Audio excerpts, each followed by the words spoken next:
지난 시간에 우리 이스라엘 백성이 시내산에 도착한 사건이 이제 출애굽기에서 얼마나 중요한 의미를 가지고 있는가 이것을 함께 우리 살펴봤었죠. 기억나시죠? Last time we examined how significant the event of the Israelites arriving at Mount Sinai was in the book of Exodus. 네, 하나님께서는요 그들을 이집트에서 구출해 내시고 마치 독수리가 새끼를 품어 보호하듯이 그들을 지키시며 시내산까지 인도하셨죠. God rescued them from Egypt and guided them to Mount Sinai, protecting them like an eagle shelters its young. 예, 그리고 이제부터 본격적으로 그들과 언약을 맺으실 예정이었습니다. And now he was about to make a covenant with them. 예, 그리고 우리가 지난 시간에 살펴보았듯이 언약이라는 것은요 단순한 약속이 아니라 생명을 걸고 맺는 엄중한 계약 이것을 의미하죠. As we examined last time, a covenant is not merely a promise but a solemn contract made with one's life 예, at stake. 그래서 따라서 이스라엘 백성들은요 지금 언약을 맺는 이 시점에서 온 마음과 목숨을 다해서 하나님의 말씀에 순종해야 됐다는 것이죠. So the Israelites had to obey God's words with all their heart and life. 예, 반면에 하나님께서는요 이스라엘이 자신의 음성에 귀를 기울이고 순종할 때 그에 대한 응답으로 세 가지 복을 약속하고 계십니다. God promised 3 blessings in response when the Israelites listened to his voice. 가장 먼저 하나님께서는 이스라엘 백성이 하나님의 언약에 순종할 때 그들을 모든 민족 가운데서 가장 귀한 보물로 삼아 주실 것 이것을 약속하죠. First, God promised that if the Israelites obeyed his covenant, he would make them his most treasured possession among all nations. 예, 5절을 다시 한번 보시겠습니다.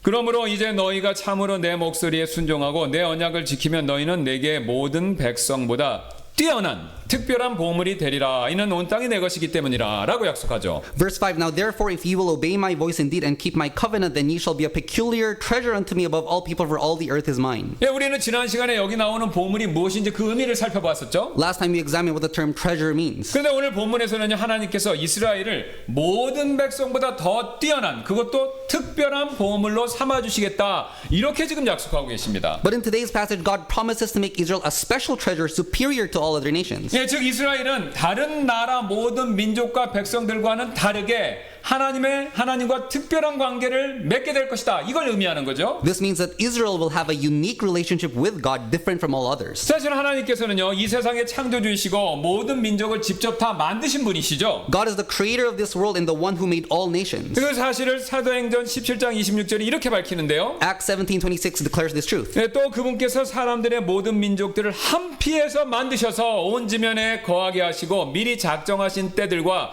그들의 거주의 경계들을 정하셨으니라고요. And hath made of one blood all nations of men for to dwell on all the face of the earth, and hath determined the times before appointed and the bounds of their habitation. 그러니까 하나님께서는요 이 많은 민족을 만드셨고 그 많은 민족들 가운데서 자신을 위해 특별한 보물 같은 어떤 한 민족을 세우시겠다라고 그런 계획을 밝히고 계신 겁니다. But God revealed his plan to establish one nation as his special treasure above anything else. 네, 이는 하나님께서 자신이 택하신 백성을 다른 민족들과 구별하시고 그들을 하나님께 완전히 가까이 데려오시겠다 바로 이 뜻이죠. This means that God set apart his chosen people from other nations and intended to bring them closer to himself. 네, 이게 마치 어떤 것이냐면요 왕의 보물 창고에 있는 금과 은처럼 이스라엘 백성을 다른 민족과 다르게 귀하게 여기고 특별한 대우를 하겠다 바로 이것입니다. Just like gold and silver in a king's treasury, God would value Israel highly and treat them with special honor. 네, 이에 대한 좀 더 구체적인 계획이 신명기 26장 19절에 이렇게 기록되었는데요. A more detailed plan about this is recorded in Deuteronomy 26:19. 또 그분께서 자신이 만드신 모든 민족들 위로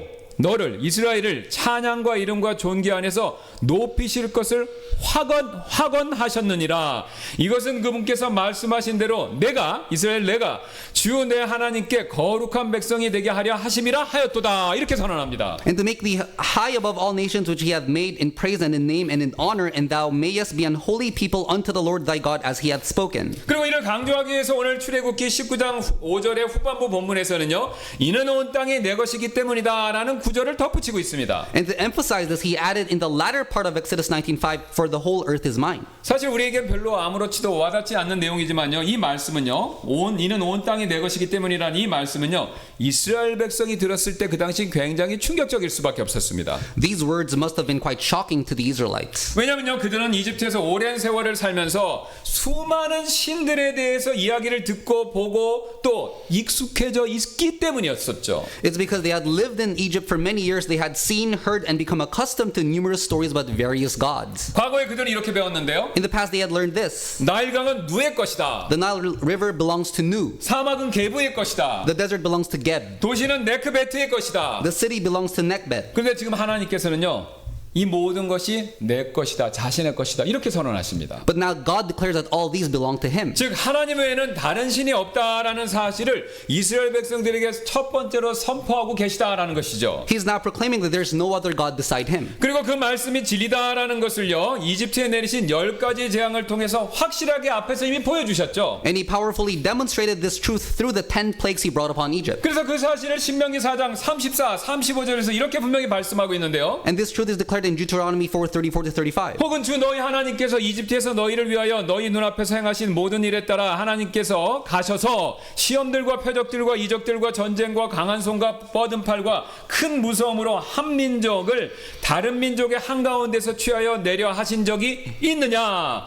그것을 내게 보여주신 것은 주 그분이 하나님이시요 그분 외에는 다른 이가 없음을 내가 알게 하려 하심이니라 라고 선언하십니다. Or hath God essayed to go and take him in a nation from the midst of another nation by temptations, by signs, and by wonders, and by war, and by a mighty hand, and by a stretched out arm, and by great terrors, according to all that the Lord your God did for you in Egypt before your eyes? Unto thee it was shewed that thou mightest know that the Lord He is God, there is none else beside Him. 여러분 그렇습니다.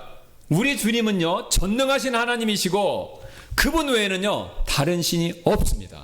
Or Lord is the Almighty God, and there's no other God besides Him. 물론 현대인들은요 성경 시대 우리가 보고 있는 이 성경 시대 사람들처럼 강이나 또 땅이나 이런 것들을 신으로 믿고 우리가 그렇게 섬기진 않죠. Of course, modern people do not believe in or worship river gods or earth gods as people did in biblical times. 그러나 여러분 요즘 시대 많은 사람들은요 돈이나 권력과 지위를요 신처럼 섬깁니다. However, many people regard money, power, and status as if they are gods. 여러분 사실 고대인들이요 강이나 땅을 신으로 섬겼던 이유는요 그곳에서 농수산물을 얻고 그래서 그 결과 생계를 유지할 수 있기 때문에 그것들을 신으로 믿었던 것이죠. Factually, the reason ancient people worshipped rivers or land as gods was because they relied on them for resources to sustain life. 그러면 똑같습니다. 현대인들이 돈, 지위 이것을 신처럼 떠받드는 이유 역시 이것들을 통해서 내 삶이 유지된다라고 그렇게 철석같이 믿기 때문에 그렇죠. Similarly, the reason modern people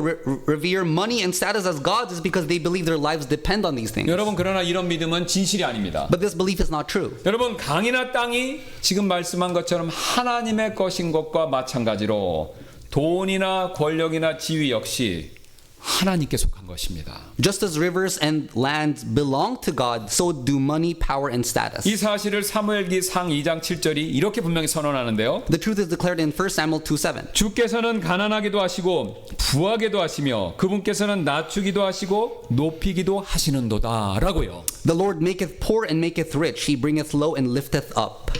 사람들은요 과거에도 지금도 자신에게 필요한 것을 제공하는 존재를 신처럼 믿고 싶어하는 마음이 있습니다. People both in the past and the present have a desire to believe in something that provides for their needs as if it were a god. 그래서 농경 사회에서는요 땅과 강처럼 농사와 관련된 것들을 그런 자연물을 신으로 섬겼었죠. In agricultural societies, natural elements like land and rivers which were essential for farming were worshipped as gods. 그러나 여러분 지금 현대 자본주의 사회에서는요 돈과 지위처럼 경제 생활과 관련된 것이 우리에게 쉽게 신이 되어 버리죠. In modern societies, things related to economic life such as money and status easily become gods. 여러분 그래서 우리가요 고대 사람들이 강이나 땅을 신으로 믿었다라는 것을 보고요 어리석다라고 손가락질만 할 수는 없습니다. So we can't simply call ancient people foolish for believing rivers and lands were gods. 예, 왜냐면요 우리도 하나님 아닌 돈이나 지위의 다른 것들을요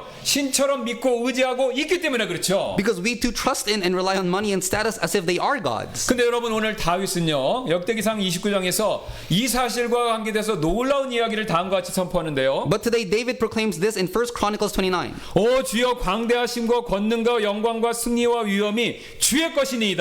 이는 하늘과 땅에 있는 모든 것이 주의 것이기 때문이니이다. 오 주여 왕국도 주의 것이니 주는 모든 것 위에 머리로서 높임을 받으시나이다. 부와 명예가 모두 주께로부터 나오고 또 주는 모든 것을 통치하시며 또 주의 손에 권능과 능력이 있사오니 모든 사람을 크게 하심과 강하게 하심이 주의 손에 있나이다. Verses 11 to 12. Thine, O Lord, is the greatness and the power and the glory and the victory and the majesty. For all that is in heaven and in earth is thine. Thine is the kingdom, O Lord, and thou art exalted as head above all. Both riches and honor come of thee, and thou reignest over all. And in thine hand is power and might, and in thine hand it is to make great and to give strength unto all. 여러분, 그렇죠.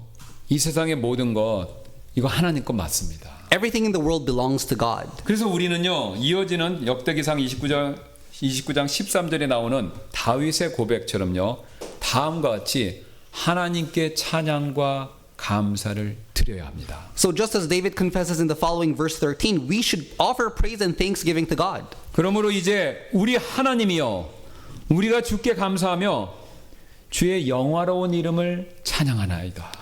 Now therefore, our God, we thank thee and praise thy glorious name. 여러분, 이것이 우리 사람의 본분이지 않습니까? This is the duty of mankind. 온 세상의 주인이신 하나님, 그분을 높이고 그분께 감사하며 오직 그분께만 영광 돌리는 일, 이게 우리의 사람의 본분이죠. To exalt the Lord, the master of the whole world, to give thanks to him and to glorify only him. 그리고 우리가 이런 일에 있어서 그렇게 순종할 때 하나님께서는요, 우리를 이 세상의 그 누구보다도 더 귀한 보물로 여겨주실 것, 이것을 약속하고 계신 것이죠. And when we obey this calling, God will regard us as his most treasured possession above anyone else in the world. 그러므로 이 사실을 믿고 오직 하나님께만 영광 돌리는 삶을 사는 저와 여러분들이 되시기를 주님의 이름으로 소원합니다. I earnestly pray in the name of the Lord that we believe this truth and live a life that glorifies only God. 여러분, 하나님께서 이스라엘 백성에 약속하신 복은요, 단순히 특별한 보물이 되는 것, 이것에 그치지 않았는데요. The blessing that God promised was not limited to merely becoming a special treasure. 6절도 한 번 더 보시겠습니다. Let's look at verse 6. 또 너희는 내게 제사장들의 왕국이 되며 거룩한 민족이 되리라. 내가 이스라엘 자손에 고할 말들이 이러하니라. And ye shall be unto me a kingdom of priests and an holy nation. These are the words which thou shalt speak unto the children of Israel. 여러분, 지금 보셨죠? 하나님께서는요, 이스라엘 백성을요, 제사장 왕국으로 삼으시겠다, 이렇게 약속하고 계십니다. God now promises to make Israel a kingdom of priests. 지금 6절 말씀이 굉장히 중요한데, 왜냐하면요, 성경 최초로 왕국이라는 단어가 나오기 때문에 그렇습니다. In verse 6, the term kingdom appears in the Bible for the very first time. 예, 사실 성경에서는요, 왕국이라는 개념이 이게 굉장히 매우 중요한 의미를 가지고 있는데요. The concept of a kingdom holds great significance in the Bible. 그 이유는요, 하나님께서는요, 만왕의 왕으로서 이 세상을 다스리시기 때문에 이 세상을 얘기할 때 항상 왕국을 얘기하십니다. The reason is that God is the king of all kings and the one who rules over the world. 근데 하나님께서 이 세상을 창조하시고 다스리는 일에 있어서 원래는 지금과는 다른 계획을 좀 가지고 계셨습니다. But when God created and intended to rule the world, he originally had a different plan. 여러분, 바로 이 세상을요, 직접 통치하는 대신 인간을 세워서 인간을 통해서 통치하는 그런 방식을 처음에 세우셨죠. The plan was to rule the world through humanity. 예, 창세기 1장 26절입니다. 또 하나님께서 이르시되 우리가 우리의 형상으로 우리의 모양에 따라 사람을 만들자. 그리고 그들이 바다의 물고기와 공중의 날짐승과 가축과 온 땅과 땅에서 기어다니는 모든 기는 것을 지배하게 하자 하시더라. Genesis 1:26, and God said, let us make a man in our image after our likeness and let them have dominion over the fish of the sea and over the fowl of the air and over the cattle and over all the earth and over every creeping thing that creepeth upon the earth. 그러나 아담의 범죄 때문에요, 하나님의 이 완전한 계획, 즉 사람을 대리자로 세워서 사람을 통해서 통치하는 이 개념에, 이 계획에 차질이 생겼습니다. However, God's perfect plan was disrupted when Adam sinned. 하지만 하나님께서는요, 이 원래의 계획을 회복시키시기 위해서 첫째 아담이 실패했기 때문에 둘째 아담, 즉 마지막 아담이신 예수 그리스도를 이 땅에 보내시기로 미리 작정하셨습니다. But God determined to restore his original plan by sending Jesus Christ, the second Adam, to this world. 그리고 지금부터가 중요한데요, 그 그리스도를 도와서요, 이 세상을 다스릴 한 민족을 세우시기로 작정하시고 그 민족의 조상으로 아브라함을 택해서 부르셨던 것입니다. He also decided to establish a nation to rule the world alongside Christ, and he chose Abraham as the ancestor of that nation. 하나님께서는요, 그리고 아브라함과 이삭과 야곱을 통해서 큰 민족을 이룰 것을 계속해서 약속하셨다가 그 약속대로 드디어 이집트에서 그들을 큰 민족, 200만 명이 넘는 큰 민족으로 성장시켜 주신 것이죠. God promised to make a great nation through Abraham, Isaac, and Jacob, and according to that promise, he caused them to grow into a great nation in Egypt. 그리고 우리가 지금부터 그 이후부터는 우리가 잘 아는 것처럼 그들을 이집트에서 이끌어내시고 세계 최초로요, 오직 하나님만을 섬기는 민족을 만드실 예정이었다는 것이죠. Later, he led them out of Egypt and made them the first nation in the world to worship only God. 사실 그 당시까지만 해도요, 이 세상에는요, 하나님만을 섬기는 민족은 전혀 없었습니다. Until that time, there was no nation in the world that worshipped only God. 왜냐하면 모든 나라와 백성들은요 전부 다 우상들을 숭배하고 섬기고 있었기 때문이었습니다. All nations lived in idolatry. 따라서 이스라엘 백성에게는요 지금 엄청난 사명이 막 주어지고 있었던 것인데요. So the Israelites were given a tremendous mission. 왜냐하면 그들이 하나님만을 바르게 섬기고 그분의 말씀에 따라 살아갈 때 다른 민족들이 그 모습을 보고 우리도 우상이 아닌 참되신 하나님을 믿고 섬겨야 되겠다 이 생각을 할 수 있게 도와줄 수 있기 때문에 그렇다는 것이죠. Because when they worshiped God correctly and lived according to His word, the other nations would see their example and realize that they should worship the true God instead of idols. 바로 지금까지 말씀드린 이런 하나님의 계획과 목적을 한 단어로 표현한 것이 바로 제사장 왕국이 됩니다. This divine plan and purpose are summed up in one term, a kingdom of priests. 여러분 한번 상상해 보시기 바랍니다. Imagine for a moment. 만약 우리나라의 모든 국민이요 하나님만을 섬기는 백성이 된다면 우리나라 현재 삶 완전히 달라지겠죠. 지금과는 다르게. If every citizen of our country were to become people who worship only God, our lives will be completely transformed. 여러분 그렇게 되면요 대통령부터 일반 국민까지 모두 다 하나님을 섬기게 되는 거죠. From the president to ordinary citizens, everyone worships God. 또 회사 사장님부터 어떤 회사 사장님이 상관없이 사장님부터 일반 직원까지 모두 다 하나님을 섬기게 되는 거죠. From CEOs to regular employees, everyone worships God. 또한 학교 선생님부터 학생까지 모두가 다 하나님을 섬기는 거죠. From teachers to students, everyone worships God. 여러분 그렇게 되면요 지금과 같은 탄핵 사태 이거 일어날까요?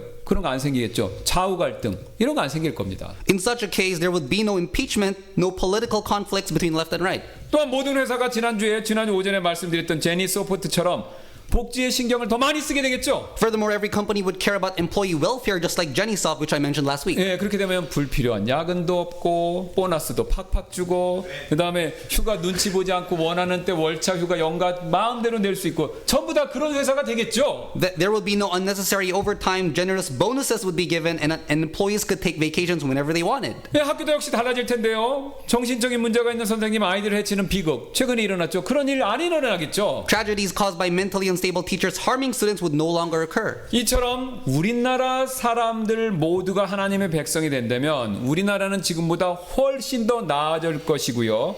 그렇게 된다면 우리나라 국민들에게 정말 큰 복이 될 것입니다. If all the people in our country became God's people, our nation would be much better than it is now, and that would be a great blessing for us. 여러분 이게 바로 이스라엘 백성이 순종하면 주실 것을 약속하신 복의 내용입니다. God promises that if the Israelites obey Him, He will grant them such blessings. 즉 그들의 삶에요 공의와 은혜와 사랑이 넘쳐나게 될 것. 이 약속을 해주시는 겁니다. Their lives will be filled with justice, grace, and love. 근데 여러분 그들이 받을 복은요 여기서 끝나는 게 아닌데요. But that's not the end. 예, 제사장 왕국이라는 칭호에는 또 다른 의미가 하나 더 있습니다. Kingdom of priests hold yet another meaning. 이것은요 단순히 이스라엘 백성들만을 위한 축복의 내용, 그 약속이 아니라 전 세계적인 이스라엘 백성 외에 전 세계적인 의미도 갖고 있습니다. It's not merely a promise for Israel, but carries a global significance. 이스라엘은요 자기들 자신만을 위한 제사장 왕국이 아니라 세상을 향한 또한 하나님의 제사장 왕국이었습니다. Israel was God's kingdom of priests for the world. 하나님께서 이스라엘을 선택하신 이유는요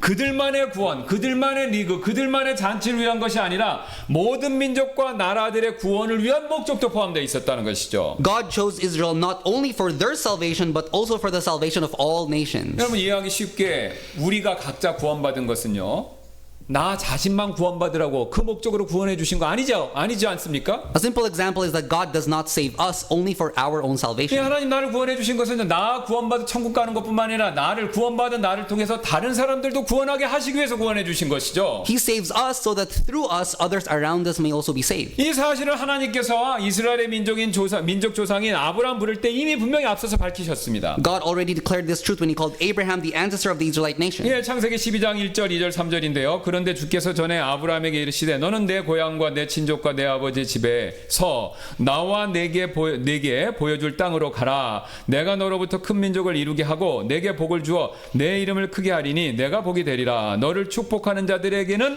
내가 복을 주고 너를 저주하는 자에게는 내가 저주를 내리니 내 안에서 땅의 모든 가족이 복을 받으리라 하셨더라. 이렇게 얘기하죠. Now the Lord had said unto Abraham, Get thee out of thy country and from thy kindred and from thy father's house unto a land that I will shew thee, and I will make of thee a great nation. I will bless thee, and I will make thy name great, and thou shalt be a blessing. And I will bless them that bless thee, and curse him that curseth thee, and in thee all families of the earth shall be blessed. 지금 하나님 분명히 말씀하시는 게 뭡니까? 아브라함을 부르신 목적이 그를 통해서 큰 민족 만들고요. 그래서 이스라엘 백성만 잘 먹고 잘 사는 게 아니라 큰 민족이 된 이스라엘 백성을 통해서 땅에 있는 모든 가족들 역시 복을 받게 하겠다. 이 말씀이죠. God stated that his purpose in calling Abraham was to make a great nation through him so that all the families of the earth would be blessed through that nation. 사실 이 말씀대로 이루어져서 이스라엘 백성들이 인류 발전에 기여한 바가 적지 않습니다. Just as God's word declares, the Israelites have made remarkable contributions to human progress. 예, 통계에 따르면요, 1901년부터 그 노벨상이 그때 제정됐는데 그때부터 2023년까지 노벨상을 수상한 사람이 총 965명이 되는데 그 중에서 22%가 유대인이라고 합니다. According to statistics, since the establishment of the Nobel Prize in 1901 until 2023, approximately 22% of the total 965 Nobel laureates have been Jewish. 특히 경제학상, 노벨 경제학상은요, 전체의 41%를 유대인들이 받았고요. 또 과학과 관련된 물리학상, 생리학상 여기서는요 각각 25, 26%를 유대인들이 독단적으로 받았다고 합니다. Jews have won about 41% of all Nobel Prizes in economics and 25% of both physics and physiology prizes. 여러분 세계 인구의 전체 0.2%밖에 되지 않는 유대인들이요. 노벨상의 22%를 차지한 겁니다. Jews make up only 0.2% of the world's population but have dominated the Nobel Prize award. 그래서 이스라엘 수도 텔아비브죠. 예루살렘 바꾼다는 얘기인데 어쨌든 텔아비브 시내에 가면요. 그들이 인류 발전에 기여했다라는 사실을 그것을 더 알리기 위해서 노벨상 수상자들의 이름을 새겨놓은 노벨상 거리 이런 것까지 만들어놨다고 합니다. In the heart of Tel Aviv, Israel's capital, there is even a Nobel Prize street where the names of Nobel laureates are engraved to honor their contributions. 이처럼 하나님의 약속대로요. 아브라함을 시조로 해서 생긴 이스라엘 백성들은요. 땅의 모든 민족들에게 축복의 통로 그 역할을 한 게 맞습니다. As God promised, the Israelites who descended from Abraham have served as a channel of blessing to other nations of the world. 게다가 그들은요 더 큰 축복의 통로 역할을 했는데요. Moreover, they played an even greater role as a conduit of blessing. 예, 그것은 바로 온 인류의 구세주이신 예수님께서 이스라엘 민족 가운데 오셨고요. 우리 인류 전체를 구원해 주실 수 있는 영적인 축복의 길을 예수님께서 열어주셨다라는 것이죠. That's because Jesus Christ, the Savior of all mankind, was born among the Israelites and opened the way for the spiritual salvation of all humanity. 그래서 유대인이신 예수님이야말로 땅의 모든 가족들에게 엄청난 복이 되어 준 것이죠. Thus, Jesus, a Jew, has become the greatest of all blessings to every family on earth. 그러므로 우리는요 모든 인류에게 복이 되시는 예수 그리스도 그분을 널리 전해야 할 필요가 있습니다. So we must spread the name of Jesus Christ, who is the ultimate blessing for all humanity. 우리가 그렇게 했을 때 신약 성도인 우리 역시 오늘 이스라엘처럼요 제사장 역할을 제대로 할 수 있게 되는데요. When we do so, we as New Testament believers will also fulfill our role as priests, just as Israel was called to do. 예, 베드로전서 2장 9절이 그 사실을 이렇게 밝힙니다. 그러나 너희는 선택된 세대요 왕가의 제사장이요 거룩한 민족이요 특별한 백성이니 이것은 너희를 어둠에서 불러내어 자신의 놀라운 비단으로 들어오게 하신 그분께 대한 찬양들을 너희가 전하게 하려 함이라 라고 밝히고 있죠. 1 Peter 2:9 But ye are a chosen generation, a royal priesthood, an holy nation, a peculiar people, that ye should shew forth the praises of him who hath called you out of darkness into his marvelous light. 야, 우리는 이방인이기 때문에 이스라엘 백성 그 자체는 물론 아닙니다. We are Gentiles and not Israelites by birth. 그러나 우리 역시 왕가의 제사장이 신약 시대이기도 하지만 제사장이 되었기 때문에 우리가 하나님을요 이제는 교회에서 섬겨야 된다라는 것이죠. 성전에서가 아니라. However, we are also a royal priesthood, so we must serve God in the church. 그리고 예수 그리스도의 복음을 만방에 전함으로써 제사장들처럼 세상과 하나님을 이어주는 중보자 그 역할을 해야 된다라는 것이죠. And by spreading the gospel of Jesus Christ to all nations, we must act as mediators connecting the world to God. 사실 중보자는요 서로를 이어주는 다리 역할 이것을 하는 사람인데요. A mediator is someone who serves as a bridge between two parties. 예, 즉 서로 멀리 떨어져 있는 두 존재 사이에 간격이 있죠. 이것을 연결해주는 역할을 하는 사람이 바로 중보자가 됩니다. It's someone who closes the gap between two distant beings. 그래서 거룩하시고 초월적이신 하나님과 유한하고 죄 많은 사람 사이의 간격이 중보자를 통해서 메워져야 한다라는 그 사실인데요. Therefore, the gap between the holy and transcendent God and finite sinful humans had to be bridged through a mediator. 예, 대표적인 예로 모세를 들 수 있습니다. 그는요 하나님께서 그를 떨기나무 가운데서 부르신 순간부터 이스라엘 백성의 중보자 역할을 계속해서 해왔죠. An example is Moses, who acted as a mediator for Israel from the moment God called him from the burning bush. 예, 하나님은요 모세에게 자신에게 가까이 올 수 있는 굉장히 특별한 권한을 주셨는데요. God granted Moses the special privilege of drawing near to him. 즉 모세는요 직접 얼굴과 얼굴을 맞대고 하나님과 이야기할 수 있는 특권 그것이 주어졌습니다. Moses was given the privilege of speaking directly with God. 그래서 하나님께서는요 이스라엘 백성들에게 말씀하실 때마다 직접 하시는 경우도 있지만 대부분의 경우는요, 모세를 통해서 말씀하셨습니다. So whenever God spoke to the Israelites, he did so through Moses. 그 결과 모세는요, 이스라엘 백성들에게 찾아가서 하나님의 구원의 계획을 전달했죠. As a result, Moses conveyed God's plan of salvation to the people. 그리고 마지막 10번째 재앙일 때 유월절과 그 장자의 구속에 대한 구체적인 규례, 이것도 전했죠. 가르치고. He taught them the laws concerning the Passover and the redemption of the firstborn. 또한 광야에서는요, 하나님께서 내려주신 만나와 메추라기를 언제 어떻게 거두어야 하는가, 그것에 대한 구체적인 지시사항도 전해줬죠. He instructed them on when and how to collect the manna and quail that God provided. 반대로 모세는요, 또한 백성들을 대신해서 하나님 앞에 나아가 서는 그 역할도 했습니다. Conversely, Moses also stood before God on behalf of the people. 예, 그래서 백성이 목말랐었을 때 하나님께 나가서 부르짖었었습니다. When the people were thirsty, he cried out to God. 또 광야에서 백성이 원망과 불평에 빠졌을 때는요, 하나님께 해명하면서 중보해야 했고요. When they complained in the wilderness, he had to intercede before God. 또 앞에서는요, 우리 미디안 족속과 전쟁 중에 가운데 있었을 때는 손을 들어 기도하며 백성을 위해서 중보 기도하는 역할도 해 했었고요. During battles, he raised his hands in prayer, interceding for the people. 그리고 지금 모세는요, 최소한 80살이 넘었는데 시내산을 오르락 내리락 하면서 중보자의 역할을 계속해서 감당하고 있었습니다. And now Moses continues his role as a mediator, ascending and descending Mount Sinai. 이처럼 모세는요, 하나님과 백성들 사이를 끊임없이 왔다 갔다 하면서 서로를 이어주는 다리 역할을 했던 것입니다. Moses continuously moved between God and the people, acting as a bridge between them. 여러분, 근데 만약 모세가요, 이스라엘 백성들이 원망 불평 많이 하지 않았습니까? 그때 그도 함께 원망 불평했다면 이런 중보자 역할 제대로 할 수 있었을까요? What if Moses had joined the Israelites in their complaints? Could he have effectively fulfilled his role as a bridge? 아니면 이번엔 정반대로 하나님께서 이스라엘 백성을 심판하려고 하실 때 모세가 이스라엘 백성을 변호하는 역할을 하기는커녕 오히려 하나님, 이 백성 없애셔야 됩니다 라고 하면서 하나님의 심판을 부추겼다면 어떤 일이 벌어졌을까요? Or what if instead of interceding for Israel, Moses had encouraged God's judgment upon them? 아마 이스라엘 백성들은 그 전에 이미 소멸돼서 사라졌을 것입니다. The Israelites would have perished. 여러분, 우리도 마찬가지인데요. Same applies to us. 사실 우리 역시 이런 중보자의 역할을 잊고 정반대로 저와 여러분이 행동할 때가 있지요. There are times when we forget our role as mediators and act in the opposite way. 사실 하나님과 믿지 않는 사람들 사이에서 우리가 다리 역할을 해야 될 우리가 오히려 다리가 아니라요, 담벼락 역할을 할 때가 참 많이 있습니다. Instead of being a bridge between God and unbelievers, we sometimes become a wall. 즉 믿지 않는 사람들에게요, 선한 간증 이거 보여줘야 되는데 그렇게 못하고요, 오히려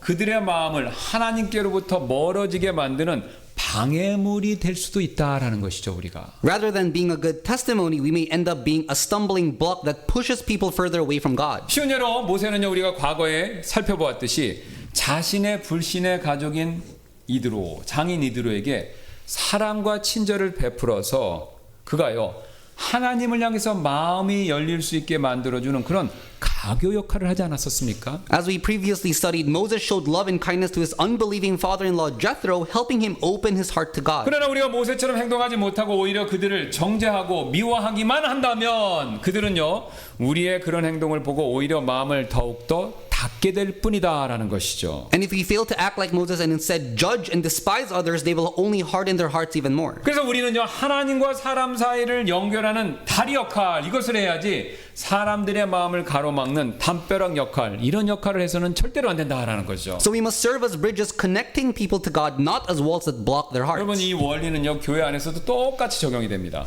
This principle applies to the church. 즉 어떤 분은요, 사람 사이를 연결을 시켜주는 다리 역할을 하시는 분이 있습니다. Some act as bridges connecting people to one another. 그래서 이런 분들의 다리 역할을 하는 분들의 특징은요, 다른 분들에게 먼저 다가가서 그분들의 필요를 채워주고 그분들을 섬기고 위로하고 격려하는 그런 일을 하시죠. These individuals take the initiative to reach out, meet the needs of others, and serve them. 그래서 그렇게 하면요, 다른 사람들의 마음이 열릴 수 있게 그렇게 만들어주는 효과가 생깁니다. As a result, they help open the hearts. 그런데 또 다른 분들은요, 안타깝게도 사람과 사람 사이에를 열어주는 것이 아니라 막는 담벼락 역할을 하는 경우가 있다라는 것이죠. However, some act as walls, blocking connections between people.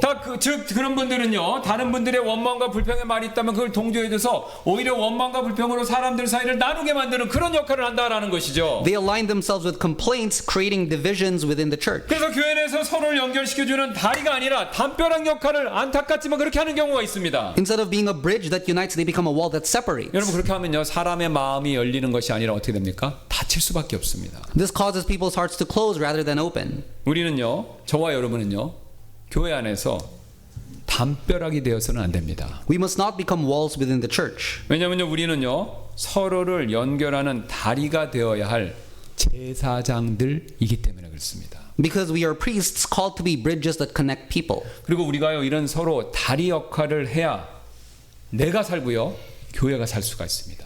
Only by fulfilling this role as bridges can we thrive, and so can the church. 왜냐하면요, 하나님께서 이드로에게 다리 역할을 했던 그 모세에게요, 장인이 회심하는 그런 복을 주셨던 것과 똑같이 다리 역할을 하는 우리에게 더 많은 혼들이 회심하는 복을 우리에게 주실 것이기 때문에 그렇죠. Just as God blessed Moses with the conversion of his father-in-law when he acted as a bridge, he will also bless us with the salvation of many souls when we fulfill our role. 또한 모세가 하나님과 이스라엘 백성들 사이에 다리가 되어서 그들을 둘이 아니라 하나가 되게 했듯이 우리가 교회 내에서 다리 역할을 감당할 때 우리 교회가요, 더욱더 하나가 될 수 있기 때문에 그랬습니다. Just as Moses united Israel by being a bridge between them and God, our church will become more united when we fulfill this role. 그래서 저와 여러분은요, 담벼락이 아니라 다리가 되어야 됩니다. So we must be bridges and not walls. 우리의 말과 행동을 통해서 하나님과 사람을 연결하는 참된 중보자 역할을 꼭 우리는 감당해야 된다는 것이죠. Through our words and actions, we must faithfully fulfill our role as true mediators connecting people to God. 하나님께서는요, 이스라엘 백성과 언약을 맺으시고 순종의 대가로 지금 세 가지 축복 약속을 해주셨죠. God made a covenant with the Israelites and promised them 3 blessings in return for their obedience. 네, 우리는 앞서서요, 첫 번째 축복인 특별한 민족이 되는 거 이거 살펴봤고요. 그리고 두 번째 축복인 제사장 왕국이 되는 거 이것도 살펴봤습니다. We have already examined the first blessing, becoming God's treasured possession, and the second blessing, becoming a kingdom of priests. 이제 세 번째 축복 한번 살펴보겠는데 6절 다시 한번 보시겠습니다. Now let's look at the third. Let's read verse 6. 또 너희는 내게 제사장들의 왕국이 되며 거룩한 민족이 되리라 라고 세 번째 축복을 약속하죠. And ye shall be unto me a kingdom of priests and an holy nation. 지금 하나님께서는요, 이스라엘 백성이 자신과 맺은 언약 여기에 순종하면요, 제사장 왕국으로 삼을 뿐만 아니라 거룩한 민족이 되는 그 축복까지도 약속하고 계시죠. God promises that if the Israelites obey the covenant he made with them, he will not only make them a kingdom of priests, but also bless them to become a holy nation. 왜냐하면요, 거룩을 추구하는 사람만이 하나님을 볼 수 있기 때문에 했습니다. 그 사실을 히브리서 12장 14절은 이렇게 밝히고 있는데요. It's because only those who pursue holiness can see. This truth is stated in Hebrews 12:14. 예, 히브리서 12장 14절입니다. 모든 사람과 함께 화평과 거룩함을 따를지니 이것이 없이는 아무도 주를 보지 못하리라. Follow peace with all men and holiness, without which no man shall see the Lord. 이 말씀처럼요, 거룩함을 따르는 사람만이 주님을 볼 수 있습니다. Only those who pursue holiness can see God. 그래서 하나님께서는요, 거룩에 관련된 다음과 같은 지침을 먼저 내려주시고 그 다음에 직접 나타나셔서 자신을 이스라엘 백성에게 드러내 주셨습니다. God first gives specific instructions regarding holiness, and only then does he reveal himself. 예, 10절, 11절, 12절 보겠습니다. 19장. 또 주께서 모세에게 이르시되 백성에게 가서 오늘과 내일 그들을 성별하여 그들이 자기들의 옷을 빨게 하고 셋째 날을 예비하게 하라. 이는 셋째 날에 주가 온 백성의 눈앞에서 시내산 위로 내려올 것이기 때문이라. 너는 백성을 위하여 그 사방의 경계를 정해주고 이르기를 너희는 스스로 조심하여 산에 오르거나 산의 경계에 접근하지 말지니 누구든지 산에 접근하는 자는 반드시 죽임을 당할 것이니라 라고요. Verses 10 to 12. And the Lord said unto Moses, Go unto the people and sanctify them today and tomorrow, and let them wash their clothes and be ready against the third day. For the third day was the Lord will come down in sight of all the people upon Mount Sinai, and thou shalt set bounds unto the people round about, saying, Take heed to yourselves that ye go not up into the mount, or touch the border of it. Whosoever touches the mount shall be surely put to death.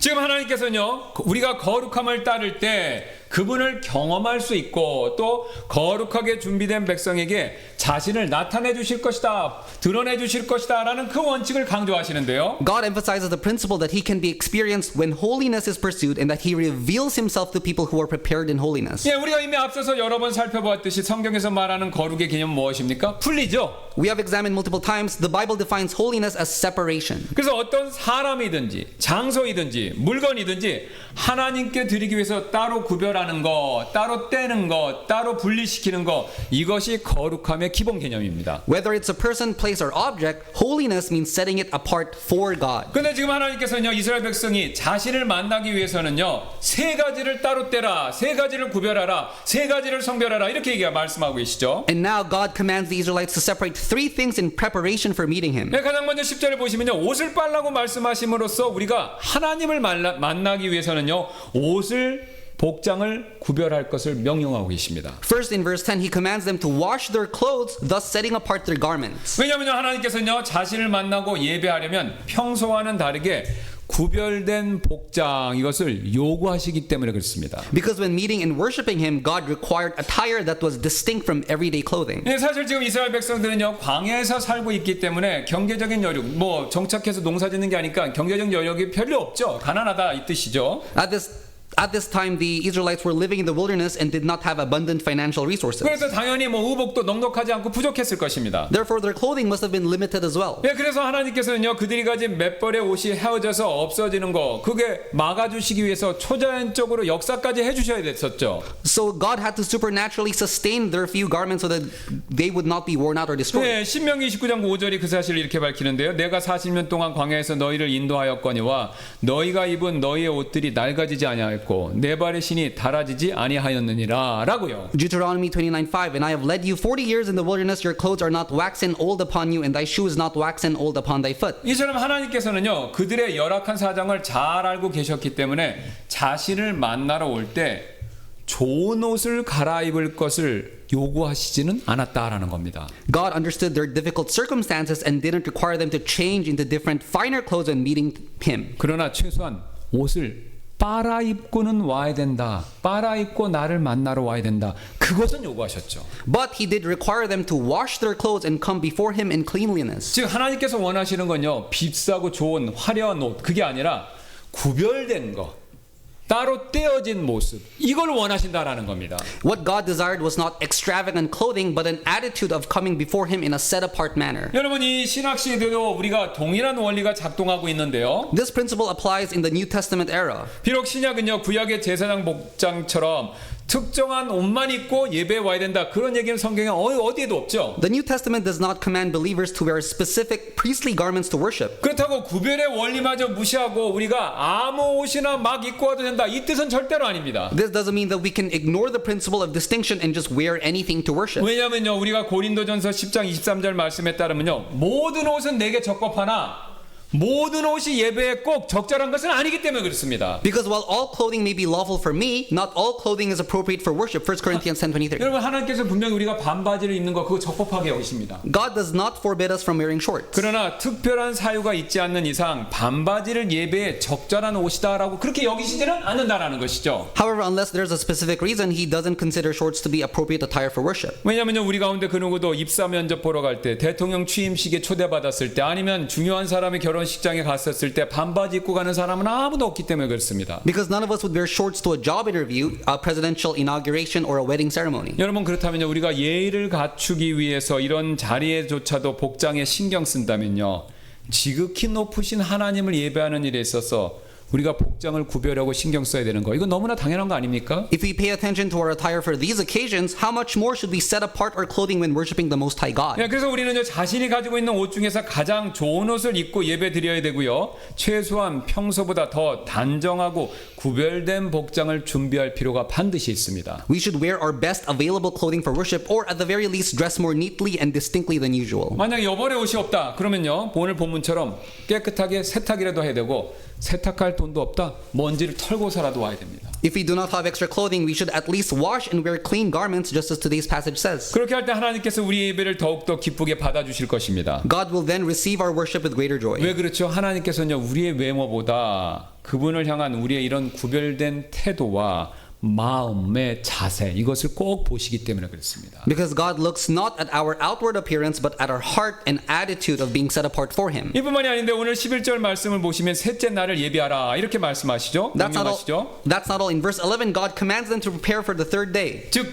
특정한 날 이걸 예비하라 이거죠. In other words, he sets apart a specific day for preparation. 왜냐하면 그 특정한 날에 하나님께서 그들에게 임하실 것이기 때문에 그렇습니다. Because on that appointed day, God himself was going to descend upon them. 여기서 우리는 한 가지 중요한 사실을 배우는데요. We learn an important truth. 하나님을 뵙고 그분을 경배하려면요, 우리는 이에 필요한 시간을 따로 떼어놓고 일부러 그 다음에 준비해야 된다라는 그 사실입니다. To meet and worship God, we must set aside dedicated time for preparation. 이 사실은요, 신약 시대도 똑같습니다. This principle remains the same in the New Testament era. 우리가 하나님을 예배하고 경배하려면요, 오늘 같은 주일을 일부러 따로 떼어 놓아야 된다라는 것이죠. To worship and honor God, we must set apart Sundays just as we do today. 사실 요즘에 많은 그리스도인들이 적지 않은 분들이 그리스도인 가운데 적지 않은 분들이 주일에 예배를 빠지는 걸 이거 굉장히 가볍게 여기시는데요. Unfortunately, many people take missing Sunday worship lightly. 그러나 우리는요, 주일 예배를 결코 가볍게 여기서는 안 된다라는 것이죠. But we must never take Sunday worship lightly. 왜냐하면 하나님께서는요, 성령님을 통해서 예배 가운데 우리에게 임재하시기 때문에 그렇습니다. Because God manifests his presence among us through the Holy Spirit during 여러분 오늘 worship. 출애굽기 본문을 보세요. 이스라엘 백성이 셋째 날을 예배했던 그 가장 중요한 이유는 뭡니까? 하나님께서 그날 직접 시내산에 그들 눈에 보이는 앞에서 임재하시기 때문에 그게 중요한 이유였죠. In today's passage, the Israelites had to prepare for the third day because God himself was going to descend upon Mount Sinai. 그런데 여러분, 만약 이스라엘 백성 가운데 어떤 사람이요, 그때 하필 멀리 휴가를 떠났다면 그는요, 일생일대의 기회입니다. 하나님께서 장엄하게 그들 가운데 임재하시는 그 놀라운 기회를 놓치게 된다는 것이죠. But if someone was on vacation on that day, they would have missed God's magnificent presence. 여러분, 그렇게 되면요, 육신적으로는 휴식을 얻을 수 있을지는 몰라도 영적으로는요, 엄청난 손실을 입을 수밖에 없습니다. They might gain physical rest, but they would suffer a great spiritual loss. 왜냐면요, 그가요, 하나님을 더 깊이 알 수 있는 그 놀라운 기회를 놓쳤기 때문에 그렇습니다. Because they would have missed an irreplaceable opportunity to know God more deeply. 여러분, 그래서요, 우리가 예배 자리에서 하나님을 만날 기회를 놓치는 것은요, 단순히 결석에 그치는 문제가 아니다라는 것입니다. Missing the opportunity to meet God in worship is not just a matter of being absent. 그것은요, 하나님께서 주시길 원하시는 은혜와 축복을요, 우리가 스스로 박차는 꼴과 마찬가지다라는 겁니다. It is equivalent to voluntarily forfeiting the grace and blessings God wants to give. 물론 하나님께서는요, 지금은 구약시대처럼 직접적으로 우리 가운데 눈에 보이게 현현하시지는 않지만 성령님을 통해서 우리 가운데 임재하시는 것은 맞습니다. Of course, God doesn't manifest himself physically as he did in the Old Testament, but he is present among us through the Holy Spirit. 그래서 예수님께서도 마태복음 18장 20절에서 두세 사람이 자신의 이름으로 모인 곳에 함께 하시겠다라고 분명히 약속하셨죠. That's why Jesus promised in Matthew 18:20 that where two or three are gathered together in my name, there am I in the midst of them. 그리고 우리가 성령님을 통한 이런 하나님의 임재를 체험할 때 우리는 보통 은혜 받았습니다라고 그렇게 표현하지 않습니까? When we experience this presence of the Holy Spirit, we often describe it as receiving grace. 그리고 이상하게도 이런 은혜를 받으면요, 내 바깥쪽의 상황과는 상관없이 마음의 기쁨과 감사가 넘쳐나게 된다라는 것이죠. And when we receive such grace, our hearts overflow with joy and gratitude. 여러분, 그렇게 되면요, 이상하게도 이 세상에 겁날 게 없어져요. Then there is nothing in this world to fear. 왜냐면요, 재정적으로 부유하든지 가난하든지 이와 상관없이 내 마음에는요, 은혜 받으면 항상 기쁨과 감사가 늘 넘치기 때문에 돈이 없어도 걱정이 안 되고 돈이 많아도 염려가 안 된다라는 거죠. Because whether rich or poor, our hearts will always be filled with joy and gratitude. 또한 몸이 건강하든지 아프든지 이와 상관없이 은혜를 받으면요, 내 마음만큼 몸과 상관없이 항상 위로와 소망이 넘치기 때문에 이 세상에 뭐 건강 염려, 죽음에 대한 두려움, 이게 다 싹 사라진다는 것이죠. Whether one is healthy or sick, their hearts will always be filled with comfort and hope. 또 세상이 흔들리고 어려운 상황이 닥친다 하더라도 평강을 잃지 않을 수 있습니다. And when the world shakes and difficult circumstances arise, they do not lose their peace. 여러분, 사실 이런 삶을 사는 사람이 이 세상에서 가장 행복한 사람 아닌가요? In fact, the person who lives this kind of life is the happiest person in the world. 여러분, 주위를 보세요. 아무리 돈이 많아도요, 항상 돈에 쫓기는 사람이 있습니다. No matter how much wealth one has, if they are constantly anxious about money, 아무리 몸이 건강해도요, 항상 병에 걸릴까봐 두려워하는 분 있죠. no matter how healthy one is, they are always afraid of getting sick. 아무리 삶이 안정되어 있다 하더라도 항상 이런저런 걱정 달고 사시는 분들, 그런 분들의 삶이 과연 행복하겠습니까? No matter how stable life seems, they are always burdened with various worries, and that life isn't happy. 예, 절대로 그렇지 않을 것입니다. Absolutely not. 예, 그러므로 우리가 진정한 행복한 사람이 되려면요, 하나님의 은혜를 받는 사람이 되어야 합니다. So to be truly happy happy, we must be people who receive God's grace. 그리고 우리가 그런 하나님의 은혜를 받으려면요,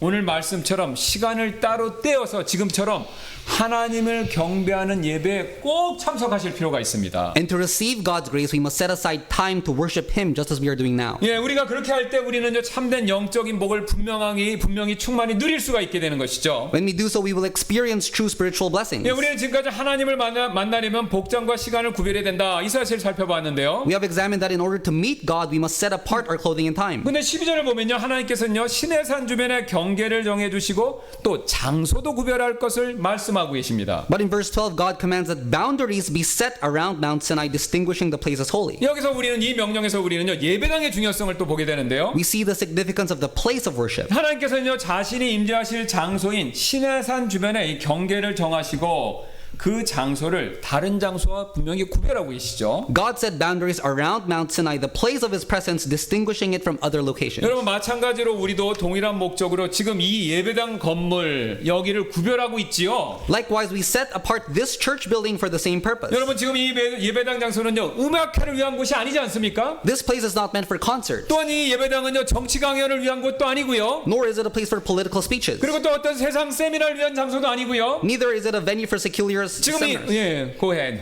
For secular seminars. 이 장소는요, 오로지 하나님께 예배드릴 그 목적으로만 사용될 곳이죠. This place is designated solely for worshiping God. 그래서 우리는요, 교회 예배 시간에 정치 강연하거나 세상 세미나 하거나 아니면 세상 음악회 이런 걸 해서는 안 된다라는 겁니다. Therefore, we must not hold political speeches, seminars, or worldly concerts during church worship time. 물론 그런 것들 자체가 악하거나 나쁜 일들이기 때문에 하면 안 된다, 그 뜻이 아닙니다. Of course, these activities are not inherently evil or bad. 여러분, 그러나 그런 일들을 위한 장소는요, 세상에 밖에 널려 있죠. However, there are plenty of places in the world designated for such events. 그런데 왜 그런 일들을 하필 교회에서 예배당에서 그것을 왜 꼭 해야 하느냐라는 것이죠. Why then should we conduct these activities in the church during worship time? 여러분, 예배당하고요, 예배 시간은요, 오직 주님만을 경배하고 주님만을 위하는 일을 위해서 구별돼서 그 목적으로만 사용되어야 된다라는 것입니다. The church building and worship time should be used exclusively for honoring and worshiping God. 이처럼 우리가 복장과 시간과 장소를 구별해서 하나님께 예배를 드릴 때 하나님께서는요, 이런 우리의 예배를 받으시고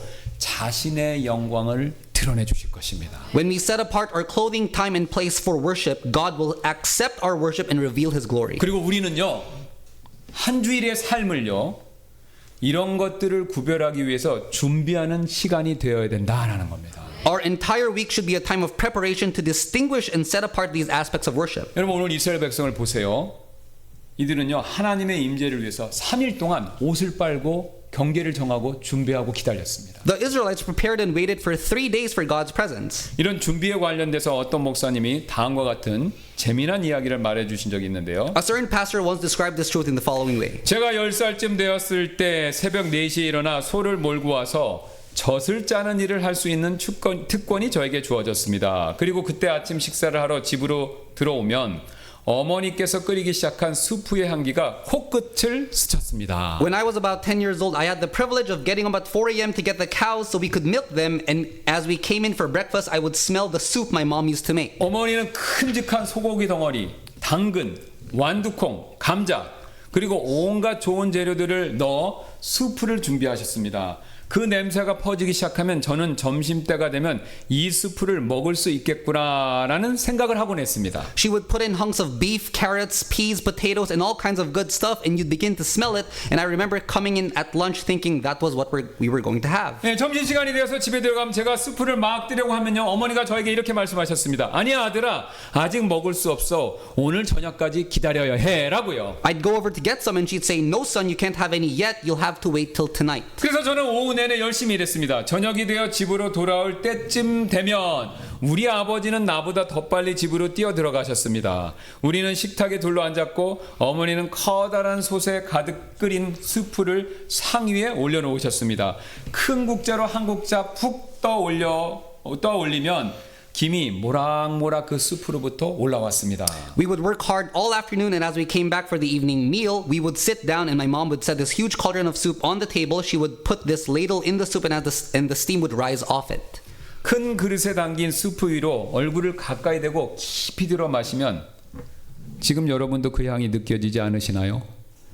우리는 숟가락을 들어 그 수프를 맛보았습니다. 정말 환상적인 맛이었습니다. 저는 어머니께 물었습니다. 엄마, 왜 우리는 하루 종일 이 수프를 기다려야 하나요? She would put it down into the bowl and you could put your face over it and the smell would be amazing and we would take our spoons and dip it in there. It was wonderful and I remember asking my mother, why is it that we had to wait all day for this soup? 어머니께서 이렇게 대답해 주셨습니다. 아들아, 이 수프는 오랫동안 천천히 끓여야 해. 그래야 모든 재료의 육즙과 맛이 충분히 우러나오고 모든 재료의 풍미가 잘 어우러지는 거란다. 그래야 맛과 향이 깊어지고 내가 한 입 떠먹을 때 모든 재료의 가장 좋은 맛을 느낄 수 있는 거란다. She said, son, it needed to simmer so we get all the juices out of all the ingredients and when they're all mixed together, that's what brings forth that good aroma and when you taste it, you're getting the best of what's in each ingredient. 저는 예배도 이와 같다고 생각합니다. 주일 예배는 한 주 내내 하나님의 임재 가운데 천천히 끓어서 준비된 하나님의 백성들이 함께 모여 이루는 절정의 순간이라고 생각합니다. That's the way I look at worship. Sunday service is a culmination of the people who have been simmering all week in the presence of God. 우리가 매일 하나님의 임재 속에서 우리의 영혼을 천천히 끓여가며 준비하며 살아간다면 그 모든 것들이 주일 예배에서 하나로 어우러지게 될 것입니다. We simmer every day in the presence of God and then come on Sunday service and mix all of it together. 그러면 그곳에는 하나님의 은혜와 선하심의 깊고 풍성한 향기가 가득하게 될 것입니다. There's an aroma and a smell of the grace and the goodness of God that lifts up to heaven. 그리고 하나님께서는 뚜껑을 살짝 열고 그 향을 맡으며 기쁨으로 이렇게 말씀하실 것입니다. 내가 사랑하는 갈릴리 침례교회의 나의 백성들이구나. And God pulls off the lid and goes, that's my people in Galilee Baptist Church. 이것이 바로 참된 예배입니다. That's true worship. 여러분 어떻습니까? 이 목사님 말씀 가운데 진리가 담겨 있죠. Doesn't this pastor's message make sense? 오늘 이스라엘 백성들은요 시내산에서 하나님을 뵙기 위해서 일부러 3일간 복장과 시간과 장소를 애써서 구별하였습니다. We see that the Israelites set apart their clothing, time, and place for 3 days in preparation to meet God. 왜 그렇죠? 이런 구별이 없으면요 하나님이 그 시간에 그 장소에 안 나타나시기 때문에 그렇습니다. Without this distinction and preparation, God would not have come to meet them. 이와 마찬가지로 우리 역시요 예배당에서 하나님의 임재를 경험하기를 원한다면요 우리 역시 복장과 시간과 장소를 구별해서 드릴 필요가 반드시 있습니다. Likewise, if we want to experience God's presence in the church, we need to set apart our clothing, time, and place for worship. 그것도 미리부터 그렇게 준비해서 구별해야 한다라는 것이죠. And we must prepare and set these apart in advance. 왜냐하면 이런 준비 없이 예배에 임하면요 성령님을 통해서 임하시는 하나님의 은혜 그것을요